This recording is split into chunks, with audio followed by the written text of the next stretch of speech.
poco siguiendo esto de qué pasó ese 9 de julio y cómo llegamos a ese 9 de julio, poder pensarlo el 9 de julio desde Argentina y desde el continente, ¿no?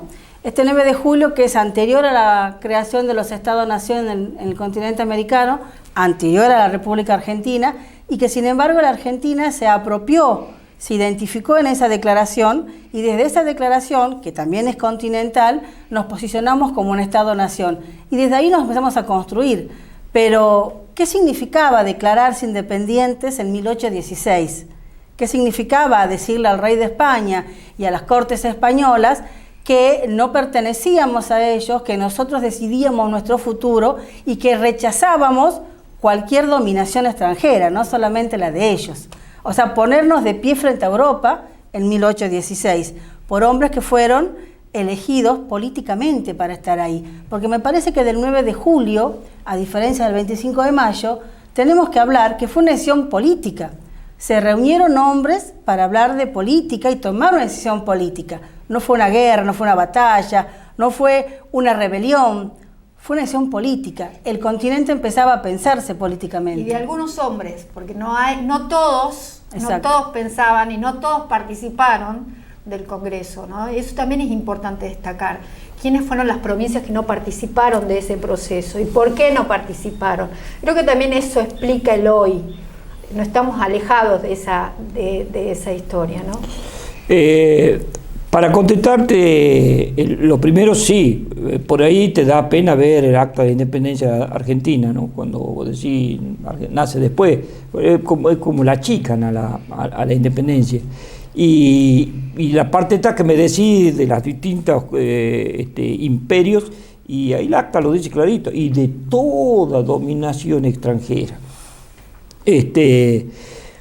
U otra dominación extranjera. Y vos hablabas de los españoles, del reino español, pero también estaba el Vaticano, porque hubo problemas con el Vaticano. Y antes de lo que ha sido la independencia, 50 años antes, ya tenía problemas, que ha sido el año 1776, si no me equivoco, el mismo año o un año después de lo que ha sido la independencia de los Estados Unidos.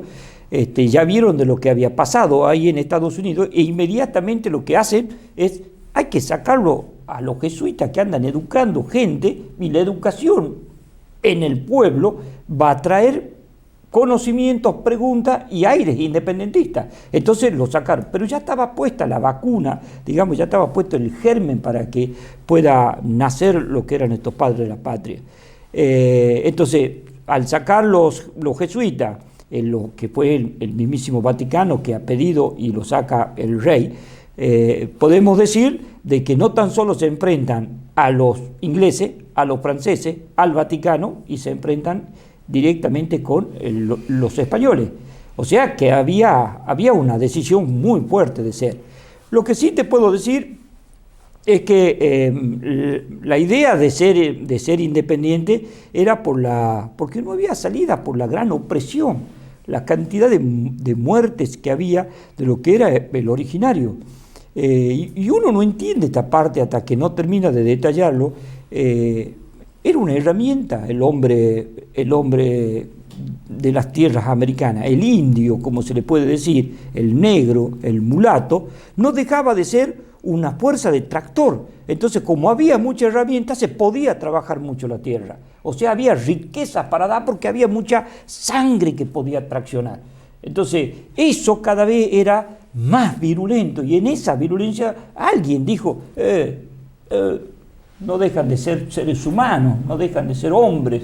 Entonces, con esa mirada es que se da la libertad y la independencia. Yo sin duda creo que es un seguimiento de las revoluciones de Tupac Amaru, ¿no? Por ahí me encanta leer a mí cuando dicen que esto proviene de la Revolución Francesa, 1789, pero 1776 ha sido la Revolución estadounidense, pero 1776 ya había peleado un gran hombre ahí en la batalla de Pensacola, que es la última batalla que le da la victoria a los Estados Unidos. Después pueden pensar en lo que es la independencia. Hay un hombre como Miranda, y Miranda ya estaba trabajando en Sudamérica porque ya veía que había revoluciones de los originarios, y entre ellos ya eran los Tupac Amaru. O sea, qué lejos estamos de pensar que las revoluciones que han transformado el 1789, ¿qué cuesta pensar que fueron estos hombres, estos originarios? Pero yo insisto, es porque no tenían otra salida. Y el acta de la independencia de las Provincias Unidas de Sudamérica era tan importante que hay un pedido puntual del general José de San Martín. San Martín es un militar, no se puede poner otra palabra, sin duda.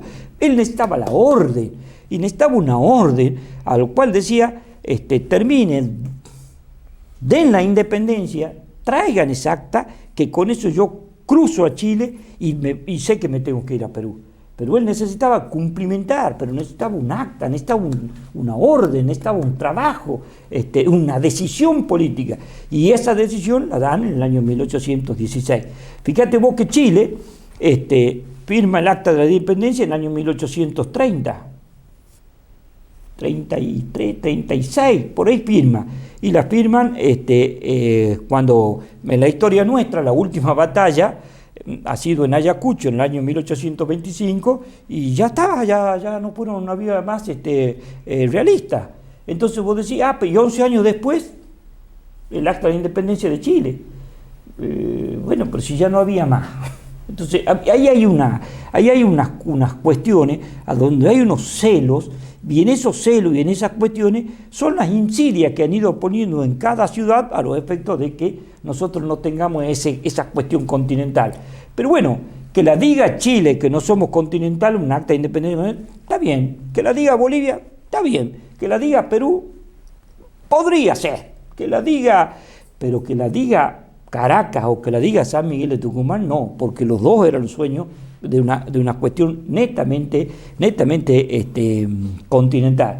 A mí, por ejemplo, cuando me dicen y cuando yo veo esas propagandas, las Malvinas son argentinas, yo siento adentro un dolor, porque digo, las Malvinas no son argentinas, las Malvinas son sudamericanas, como son las Guyanas, porque tienen más fuerza ser sudamericano que ser argentino, porque el acta nuestro tiene más fuerte ser sudamericano que ser argentino. Yo no puedo decir que Tucumán es lo máximo que hay en la República Argentina, y cuando me digan vos sos argentino, yo soy tucumano, porque confundo a la gente. Yo tengo que decir, sí, soy argentino de Sudamérica, pero a su vez soy un tucumano porque esa es mi provincia donde resido. En esa proyección que vos hacés, podemos pensar también cuál es el sentido y cuál es la fuerza que hubiese tenido el Parlasur a nivel mundial cuando se posiciona desde América para el mundo como un bloque político. Porque el Congreso del 16 no dejó de ser un Parlasur de ese momento, de esas provincias unidas, porque no eran un Estado-nación, eran las provincias que representaban al pueblo en ese espacio político. El programa anterior me pregunta Marcela si que, bueno, lo llevan, me preguntó cómo era esto de Buenos Aires. Se lleva el Congreso de Tucumán a Buenos Aires y empieza como a enflaquecer, ¿no es cierto? Así es. Y ya las soberanías no se empiezan a dar y hay una serie de cosas más, porque ya está la idea esta de gobiernos o ciudades centralistas. Así que, pero claro está. Ahora, otro punto interesante en esto que vos venís contando es este 9 de julio, esa declaración, esa reunión de congresales que fueron varios días, no solamente ese 9, esas actas del Congreso que van relatando la historia de cada reunión y cómo iban organizando estas regiones a través de normas que podrían ser hoy lo que conocemos como leyes, que ese Congreso iba dictando para organizarse. Esos congresales se formaron en América. Es el primer pensamiento americano de esa Universidad de Chuquisaca, de esos jesuitas, que construyen un pensamiento propio cuando llegan a estas tierras, porque no es el mismo pensamiento que traen de España o traen de Italia, sino que lo construyen acá junto con los originarios. Estos hombres que estudiaron en esa universidad, que se formaron como pensadores y como políticos y como filósofos, construyeron un concepto de política y de pensamiento americano que permitió llegar a 1816 y declararnos independientes. No fue fortuita esa declaración. No, nada ha sido fortuito. Lo que sí, Lo que sí tenemos que revisarnos lo que nosotros hacemos y lo que nosotros decimos, porque fíjate vos, vos me estás hablando de lo que era la fuerza del estudio y de las universidades como Chuquisaca, que ha sido una universidad que era un lujo para el mundo en el globo, a donde teníamos una ciudad como Potosí o como Sucre, que Potosí era una de las ciudades más poblada del planeta en los años 1700, o sea, conjuntamente con Padí tenía el mismo digamos, número de habitantes, y hacía las monedas para casi la mitad del mundo, o sea, que no era poca la zona, ¿no? Pero quiero achicarme, quiero venir un poquito a Tucumán.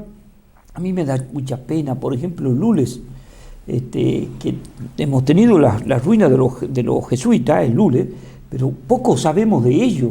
Y poco sabemos de lo que han enseñado a nuestro pueblo de Tucumán, o de los estudios que pudiesen haber dejado, y tenemos unas ruinas que están, no sé, creo que únicamente sirve para sacarse fotos, para decir, sí, esos son pero absolutamente más. No nos vayamos tan lejos, la misma Ciudadela, que fue el centro de batalla más importante que tuvo nuestra revolución. Y sin embargo, creo que los tucumanos ignoramos su importancia histórica, lo asociamos a una cancha de fútbol y no el centro de batalla claro, muy importante. Entonces, yo creo que en Tucumán no valorizamos nuestros propios espacios históricos, no los recordamos como corresponden, y creo que forma parte de ese vacío histórico que nosotros permitimos que se enseñen en la escuela. Creo que hace falta, y en esto coincido, un revisionismo pedagógico en lo que respecta a la enseñanza de la historia territorial y de toda Sudamérica, con una visión de Sudamérica y no compacta. Se enseña el 25 de mayo y se enseña el 9 de julio y la batalla de Tucumán, pero sin un contexto histórico. Y creo que esas es un poco las consecuencias de la pérdida de identidad que nosotros tenemos, ¿no? No es fortuito. Creo que es un proceso organizado durante décadas para que lleguemos a este estado de situación de pérdida de identidad. Es difícil verlo. 25 de mayo del 9, Chuquisaca, 1812, Rosario, la creación de la escarapela, el éxodo jujeño, claro, posterior, meses después, batalla de Tucumán, meses después, batalla de Salta, pero entre la batalla de Tucumán y la batalla de Salta, por una consecuencia, te crea la asamblea te da la libertad de vientre y ya empieza como a generarse todo. Entonces, lo que pasa, y ahí sí te acepto y te digo, por favor, hagan algo, ustedes que están en el tema de educación, es como que nos falta que nos enseñen cuál ha sido la relación de una cosa con otra y cómo se va concatenando una con otra.